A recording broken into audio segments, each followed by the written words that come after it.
Manchar S T आगार जे तांबडे मळ्यात आहे तेथे मधमाशांनी हल्ला करून 2 एस टीचे कर्मचारी जखमी झाले आणि बाकीचे काही जखमी झाले असं समजतं आहे. तर आता मंचर उपजिल्हा रुग्णालयात त्यांना वैद्यकीय उपचारासाठी आणलं. काय नाव तुमचं? विशाल बापू कहाणी. विशाल बापू कहाणे. काय पद आहे तुमचं? लिपिक आहे. लिपिक आहे. काय म्हणजे आज ध्वजारोहण म्हणजे आज महाराष्ट्र दिनानिमित्त कार्यक्रम होता, तर काय करत होते तुम्ही? म्हणजे ध्वजारोहण करून कुठं चालले होते? ध्वजारोहण करून आम्ही आमच्या सेक्शनमध्ये कामकाज करण्यासाठी चाललो होतो. हां. तेवढ्यात अचानक मधमाशांचा हल्ला आमच्यावर झाला हां आणि त्याच्या गडबडीत मधमाशा चावल्या. डोक्यावर आणि हातावर मधमाशांचा चावा झाला. कुठं कुठं चावलं तुम्हाला? हाताला चावलं हां आणि डोक्यावर पण चावले ते डोक्यात. चावलं. हां नंतर मग तुम्ही पळत सुटले का? काय काय झालं? आम्ही रेस्टरूममध्ये गेलो. रेस्टरूममध्ये. हां रेस्टरूममधनं चादर वगैरे अंगावर घेतली. हां तिथंही डंक जास्त झाल्यामुळे आम्ही हां. खाली पडत आलो हां. आणि खाली आमच्या कर्मचाऱ्यांनी गाडी आणली होती 4 व्हीलर, त्याच्यात बसून आम्ही सरकारी रुग्णालयात दाखल झालो. दाखल झाले. साधारण तिथं मधमाशा कुठं असतात म्हणजे आता उपजिल्हा रुग्णाचं काम चालू आहे तिथं होते असं काही ते सांगण्यात आले? 4-5 दिवसापूर्वी मी तिथं एक मोळ बघितलं होतं. हां तेच मोळ होतं का नाही ते माहिती नाही, पण बहुतेक तेच असं असावं. ठीक आहे बा. हे आता जे कर्मचारी आहेत ते मंचर उपजिल्हा वैद्यकीय उपचार घेतात. काय नाव तुमचं? मिर्झा पैकर अब्बास. हां मिर्झा पैकर अब्बास, हां काय पोस्ट आहे तुमची? Support engineer. हां काय झाली घटना कशी? ते आम्ही ध्वजारोहण करून चाललो होतो आपल्या इथे आमच्या सेक्शनकडं. हां तर ते तेव्हा आम्हाला ते मग त्यांचं चावलं ते पूर्ण तिथं. हां कुठं चावलं तुम्हाला?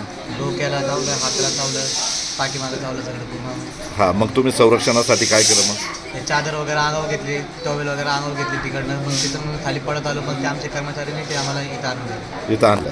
आता मंचर उपजिल्हा वैद्यकीय उपचार सुरू आहे आता व्यवस्थित आहे हो आता म्हणजे किती लोकांना झाले काय माहीत नाही नाही तुम्हाला? नाही, सध्या आम्ही दोघं चाललो होतो आम्ही. हां त्यानंतर आम्ही इथं पडून आलो. नंतर काय म्हणजे ते सगळे तिथं आतमध्ये जाय वाटतं. असं ना. हो तर पहा हे मंचर उपजिल्हा दोघे उपचार घेतात आणि मधमाशांनी जो हल्ला केला आग्यामुळं होतं असं काहीतरी सांगण्यात आलं आहे. तर जे आग्यामुळं आहे तर ते बी म्हणजे भयानकच असतं आणि त्याच्यातून बराच वेळा डंक केलं आणि बराच वेळा बेशुद्धसुद्धा पाडलं जातं.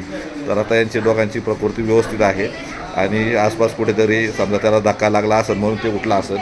अशा परिस्थितीत इथले एस टी कर्मचारी दोघेही जखमी झाले आणि ही आग्यामुळाची माशीसुद्धा इथं समोर पाहायला मिळते. पाहायची सुद्धा माशी आहे इथं मोठं आहे आणि आग्यामुळामुळे हे दोघे जण जखमी झाल्याचं सांगण्यात आले.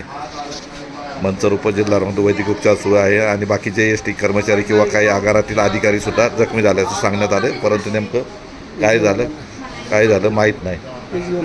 हां तर हे काय नाव तुमचं? उतळे. हां उतळे चालक उतळे. हां चालक काय नाव पूर्ण? सुरेश दादाभाऊ उतळे. हां काय एस टी चालक आहे तुम्ही? हां.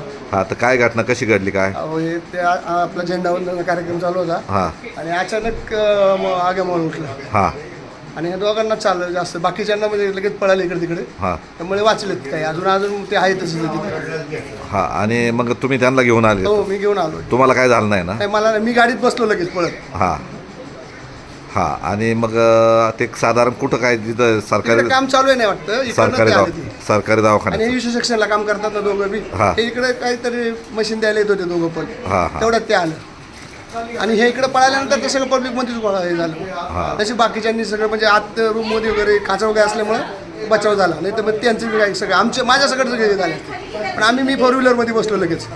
हा कॅन्डलला घेऊन लगेच गाडी बसलो. त्याच्यामुळं मग बचाव झाला. बाकीचे काय माहीत नाही काय? बाकीच्यांचं काय तिकडे काय आलं ते काही कळलं नाही, पण नाही चावलेलं नाही. मी केलं होतं कॉन्टॅक्ट साहेबांना. सरांचा पण फोन आला 2 वेळा, भूम्यांचा पण, त्यांनी पण चौकशी केली. मला हाय व्यवस्थित आहे. व्यवस्थित आहे.